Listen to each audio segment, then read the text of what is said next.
So mali yung sinasabi sa na napakatagal na nito. Mali yung sinasabi nung pumunta dyan na vlogger na si Duque, mga Lodi, Mr. Duque. I just wanna verify if it's really 20. Kaya pala tinawag ng mga syungang vlogger na may phase 1, phase 2, phase 3 daw po. Kasi doon pala sa budget yung phase 1, phase 2, phase 3. Hindi pala yung proyekto yung phase 1, phase 2, phase 3, yung budget po doon. Phase 1, 2025, pinaprubahan 50 million dyan po sa tulay na yan. Eh hindi na po nila mahagilap kung nasan po yung pera na nagkukulang dyan. Kaya magkakaroon po tayo ng phase 2 sa 2026 na approval ng budget sa GAA. Yung may ibig sabihin nun, nasayang yung ilang buwan na nakatenga po yan. Hindi naman daw po nakatenga. Hindi naman daw po matagal yan. Noong February 2025 pa lang daw po yan sinimulan. Grabe talaga kayo. Kung sa mga Duterte kaya na proyekto ito nangyari, ano kaya mangyayari, Mr. Dizon? Ipapakulong nyo po ba yung kontraktor nito? O sasabihin nyo rin, hindi pa naman matagal yan. Okay lang yan. Eh, kulang pala ng budget eh. Budgetan natin sa 2026. Ganon din po ba yung magiging reaction dyan, Mr. Vince Dizon?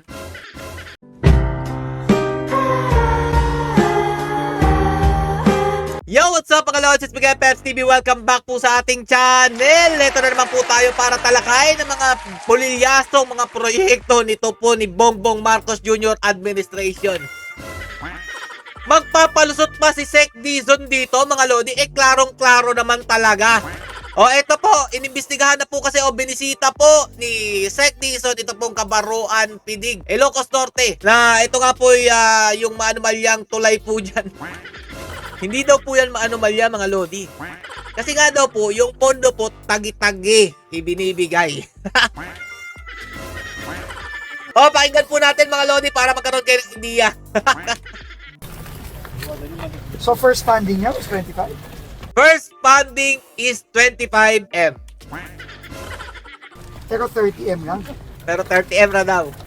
Pati approach, magkano? Yung 20M So kaya natapos. So ito rin talaga yung... sa 30M. Ito Tingnan lang, nyo, ha? ito lang yung pinagkasya ng 30M.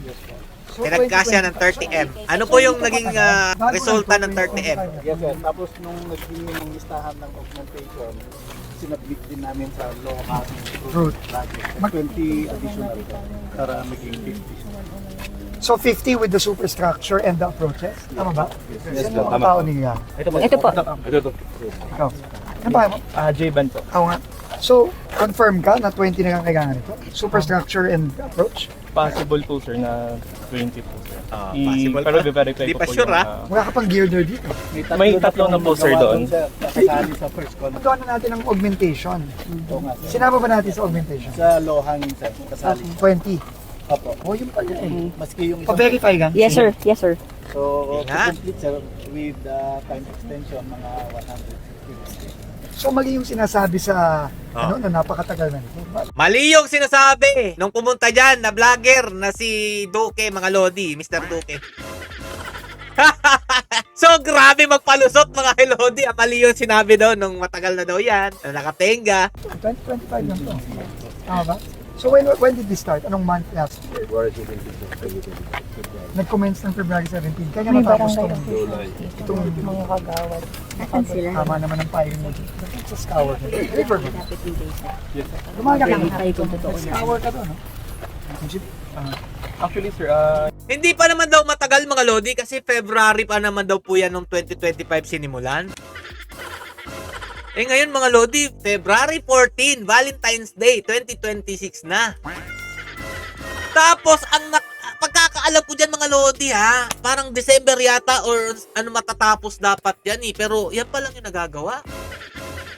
Pakita naman po yung billboard po niya nung proyekto yun na yan, Mr. Vince Dizon, kasi pinakita po yan ni Mr. Duque. Nung tinapay, hindi nyo naman nakukuha yung lohika dun eh. Nakatenga po yan. Nung pinuntahan niya, saka po nagkakaganyan kayo. Diba? Kung wala pumunta dyan na vlogger po ng DDS, eh, sa tingin nyo, pagkakaabalahan nyo ba ng oras yan? Yun yung punto dun eh. Tapos yung pera dyan, 30 million daw mga lodi, pero 50 million yung pina-approve. Tapos ngayon, ang kulang na lang daw po, edi umano, 20 million para mabuo daw po yan. Tingnan nyo po yung itsura. Please cover it. Tingnan nyo yung itsura. sir, yung hydraulic report sir, if ever man sir, kung maganda lagyan ng susunod. Hindi, problema na. Pero Tignan nyo. can we validate? It looks, it's 20 million in the pati approach. Paano yung, Gawa na namin yung program. may POW na to? Yes, yes. So, ang approach nito sa magsisimula. Hanggang dito lang. May existing payment na dyan. Tapos may, so basta pasok na sa pavement to. Yes, sir. So 100% yun, konektado na. Yes, sir. Pati yung approach dun sa kabila. Yes, sir. May pavement na rin doon. Meron na, sir. Meron na. See, let's see. So tapusin na natin. May funding to for 26. Bumalik, sir, yung yung sa net namin dami. Parang binubulong niya, tapusin na natin to. May funding na ba tayo sa 2026? So, nasa napunta yung 2025 na pinapuprove yung budget yan? Kung kukuha pala kayo sa 2026. Diba? Yung logic, nakuha nyo ba mga idol? O nagtatanga-tangahan lang talaga kayong mga tansong talangka, mga pinklawan ng mga syusunga-syunga? Nakuha nyo yung lohika dyan? Nagbigay ng budget o GAA doon po sa 2025, kasama po yan. Tapos ngayon, kukulangin daw po mga lodi. Di ba may kaso yon? Nagpa-approve kayo ng budget na hindi naman pala sapat o kulang pala ito. Kailangan pang ponduhan, di ba mga lodi? Kapag nag-ano kayo kasi dyan, nagpapa-approve kayo ng budget, dapat sigurado okay lang masobra. Kasi alam naman natin na sinusuksok sa bulsa yung sobra eh. Wala naman talagang nare-remit balik dyan sa gobyerno. Pero dito mga lodi, kulang eh. Ang lupit nyo talaga. I just wanna verify if it's really 20. 20 lang. May ano. Okay. 20 million ha? Sabi na kayo yung 20 million na po daw yung kulang eh. Review mo na yung POW nito. Papadala lang namin sa kanila. Kaya pala tinawag ng mga syusyungan vlogger na may phase 1, phase 2, phase 3 daw po. Kasi doon pala sa budget yung phase 1, phase 2, phase 3. Hindi pala yung proyekto yung phase 1, phase 2, phase 3. Yung budget po doon. Phase 1, 2025, pinaprubahan 50 million, kung di ako nagkakamali, dyan po sa tulay na yan. Hindi na po nila mahagilap kung nasan po yung pera na nagkukulang dyan. Kaya magkakaroon po tayo ng phase 2 sa 2026 na approval ng budget sa GAA. Yung ba yun? Yung may ibig sabihin nun? Anak ng tinapay naman, oo, tatalino nyo talaga eh, no? Nandun naman sa office. How long to complete? Assuming may pera tayo by next month. Mga Sayang, summer na eh. 169 days sir with ano na yun, yung unworking Predetermined. days. 169 days. Kung hindi ako nagkakamali, mga lodi, mahigit kumulang 6 na buwan. Kung hindi ako nagkakamali, mahina ako sa math eh. Diba? Nasayang yung ilang buwan na nakatenga po yan. Hindi naman daw po nakatenga. Hindi naman daw po matagal yan. Noong February 2025 pa lang daw po yan sinimulan. Grabe talaga kayo. Kung sa mga Duterte kaya na proyekto ito nangyari, ano kaya mangyayari, Mr. Dizon? Ipapakulong nyo po ba yung kontraktor nito? O sasabihin nyo rin, hindi pa naman matagal yan. Okay lang yan. Kulang pala ng budget eh. Budgetan natin sa 2026. Ganon din po ba yung magiging reaction dyan, Mr. Vince Dizon? Nagtatanong lang po ako ha. Kasi napaka malumanay nyo naman masyado dyan sa Ilocos Norte. Anak na tinapay. Porque babaluarte ni ano yan? Marcos admin? So, months. Ay, 7 months. 7 months pala mga lodi. Mali ako 6 Yun ang months lang. problema eh. Very na. Kailangan ito, ma-resume na ito ng house. Ano pa yan ito? I-reread mo na yung kwento. Klaro ha? Kailangan ito, ma-resume na ito ng March. So, nakatenga nga mga gunggong.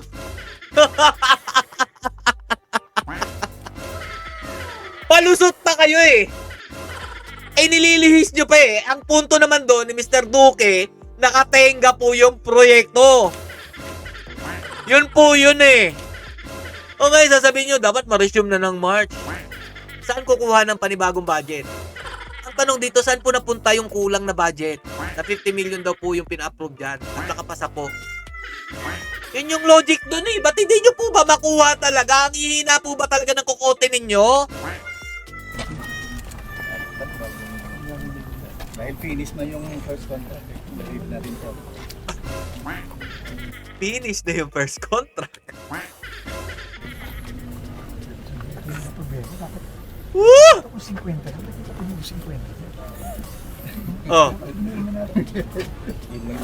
Lumabas na po. Problema sir, pag na-propose. Kasi sir, minamaintain natin. Yan yung problema niyan. Pagka-propose, binabawasan. Oh, naman eh. Kanina na pupunta yun. Sino yung namumuno dyan na kongresista? Tapos ibabato nyo administration pa ni Tatay Duterte yan. Anak na tinapay. Hindi ganyan na ang build projects ni Tatay Duterte. Pag meron siyang binadgetan na proyekto, tapos agad yan. Wala na phase 1 budget, phase 2 budget approval. Ang lupit nyo talaga, mga gonggong. Sir, minamaintain natin kasi yung 70-30. Pag nag-over, siyempre nag-out. Hindi, kailangan yan. Nagbabago na tayo ng rules ngayon. Kung hindi Hindi ganun, na Bakit po kayo magbabago ng Tapos rule? meron pa daw isang hindi tapos dito. yung sa kabaruan, Nasaan yun? Malapit lang. Hindi tapos. 20 may kasamang slow protection yun. Yes sir, pati dun sa, yes sir. Sir Dison, ano na? Kamusta na po? Kung dito nangyari yan sa Davao City o baluarte po ng mga Duterte, ganyan din po ba magiging asal ninyo? Tatanong lang naman po ako ha. Kasi kitang-kita naman po talaga na meron nangyaring anomalya dyan. Bakit po natenga yan? Na naaprubahan naman po yung budget na dapat pong nakalaan dyan sa kabaruan. Di ba? Pero ba't ganun? Ba't may phase 1, phase 2, phase 3? Kaya pala nagbububobohan yung mga vlogger ninyo. Eh, ganun po talaga yung gusto nyong palabasin. Eh, phase 1, phase 2, phase 3. Pero phase 1 pala niyan, budget 30 million. Phase 2, nawala po yung 20 million kaya papaprobahan po ng 2026 na naman. Ganun po ba yung ibig nyo sabihin? Ganun po yung nasasagap ko sa nakikita kong video eh. Nagtatanong lang naman po, paiklaro po yan. Ano pong gagawin yung action dyan sa nangyari pong proyektong iyan? Yan lang po ang aking katanungan, Mr. Vince Dison. Masyado kayong malamya pagdating po dyan sa Ilocos Norte. Pero pag sa Davao City yata nangyari yan, imbestigahan, ipakulong, kasuhan ang mga Duterte. Hanggang dito lang po muna mga Lodi, marami pa po ito. Stay safe and God bless you all. Duterte pa rin kahit anong gawin ninyo.